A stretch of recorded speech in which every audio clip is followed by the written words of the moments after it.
আদিতে বাক্য ছিলেন, বাক্য ঈশ্বরের সঙ্গে ছিলেন, আর সেই বাক্য ঈশ্বর ছিলেন।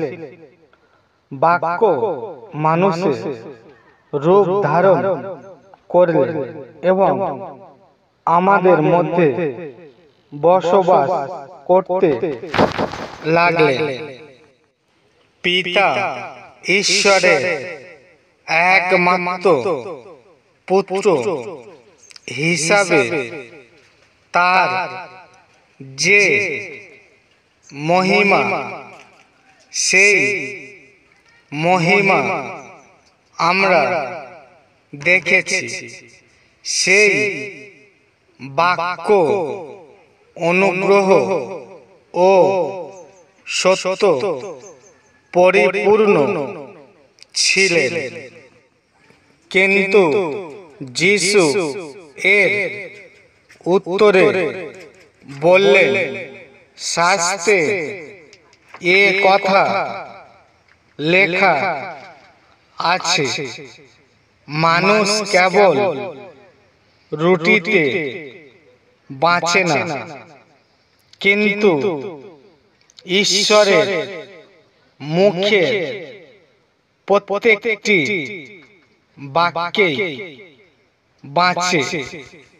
দ্বিতীয় বিবরণ, আপনার শিক্ষা মালা আমি যত্ন অনুধাবন করি, যাতে আমি আপনার বিরুদ্ধে পাপ না করি। আমি তোমাদের যে শিক্ষা দিয়েছি তার ফলে তোমরা এখন শুচি হয়েছ। যখন প্রিয় ভাই বোনেরা, আপনারা বাণী সমূহ বুঝতে শুরু করো, তা একটি আলোর মতো, যেটা তাদের সঠিক পথে বেঁচে থাকার পথ দেখায়। যে কোনো কর্মী সঠিকভাবে সত্য শিক্ষা কে ব্যবহার করে এবং নিজের কাজকর্ম সম্বন্ধে লজ্জিত নয়, এমন একজন কর্মী হিসাবে ঈশ্বরের অনুমোদন পাওয়ার জন্য আপ্রাণ চেষ্টা করো। ঈশ্বরের বাক্য জীবন ও সক্রিয়। তার বাক্য দুপাশে ধারযুক্ত তরোয়ালের ধারের থেকেও তীক্ষ্ণ। এটা প্রাণ ও আত্মার গভীর সংযোগস্থল এবং সন্ধি ও অস্থির কেন্দ্রভেদ করে মনের চিন্তা ও ভাবনার বিচার করে। আত্মায় জীবন দান করে। রক্ত মাংসের শরীর কোনো উপকারে আসে না। আমি তোমাদের সকলকে যে সব কথা বলছি তা হলো আধ্যাত্মিক, আর তাই জীবন দান করে। আকাশ ও সমগ্র পৃথিবী বিলুপ্ত হয়ে যাবে, কিন্তু আমাদের ঈশ্বরের কোনো কথা বিলুপ্ত হবে না।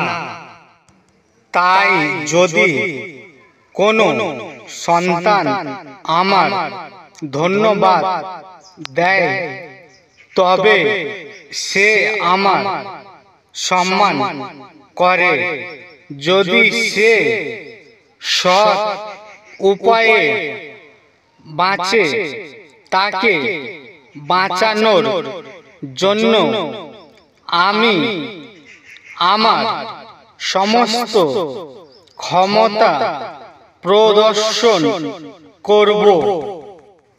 প্রিয় ভাই ও বোনেরা, সব বিষয়ে ঈশ্বরকে ধন্যবাদ দাও, কারণ তোমরা যারা খ্রিস্টের সঙ্গে যুক্ত তাদের বিষয়ে এটাই ঈশ্বরের ইচ্ছা।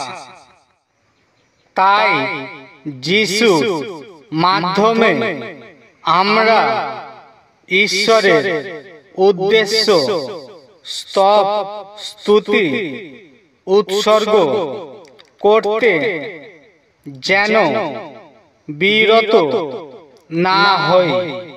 সেই বলিদান হলো স্তব স্তুতি, যা আমরা তার নাম স্বীকারকারী অষ্টাধরে করে থাকি।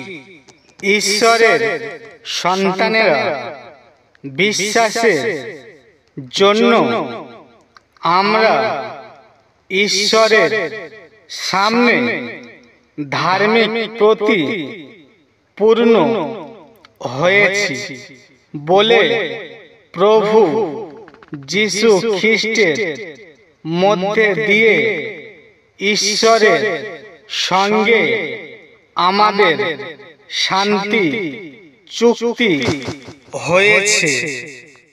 আমাদের সর্বদাই যিশুর আদেশ অনুযায়ী চলা উচিত। বিশ্বাসের পথে যিশু আমাদের নেতা। তিনি আমাদের বিশ্বাসকে পূর্ণতা দেন। তিনি ক্রুশের উপর মৃত্যু ভোগ করলেন। ক্রুশে মৃত্যুর অপমান তুচ্ছ জ্ঞান করে তা সহ্য করলেন। তার সামনে ঈশ্বরের যে আনন্দ রেখেছিলেন সেই দিকে দৃষ্টি রেখে যিশু তা করতে পেরেছিলেন। এখন তিনি ঈশ্বরের সিংহাসনের ডান পাশে বসে আছেন। জয় যিশু।